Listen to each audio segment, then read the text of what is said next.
आउँदो सेप्टेम्बर 27 अर्थात् शनिबारदेखि नेपाल र वेस्ट इन्डिज बीच टी20 सिरिज हुँदैछ, जसको नाम युनिटी कप राखिएको छ।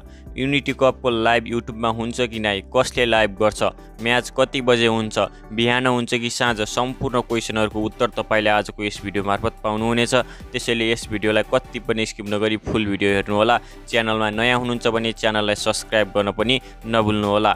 आउँदो म्याचको लागि नेपाली क्रिकेटको लागि टिमको लागि चाहिँ कमेन्टमा बेस्ट अफ लक लेख्न पनि नभुल्नुहोला। नेपाल र वेस्ट इन्डिज बीच हुने युनिटी कपको लाइभ युट्युबमा आउँछ। तपाईहरूले रुटिन अफ नेपाल बन्द RONB को अफिसियल युट्युब च्यानल मार्फत लाइभ म्याच हेर्न सक्नुहुन्छ भने, त्यसै गरी टिभीमा हेर्दाखेरि तपाईँले कान्तिपुर म्याक्स HD बाट हेर्न सक्नुहुन्छ भने भारतबाट तपाईँहरूले फ्यान कोडबाट पनि हेर्न सक्नुहुनेछ।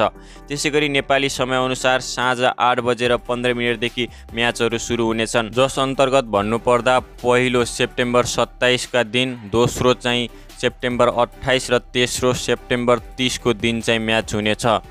यो चाहिँ टी20 वर्ल्ड कप क्वालिफायर 2026 को लागि पनि निकै नै महत्त्वपूर्ण सिरिज रहेको छ।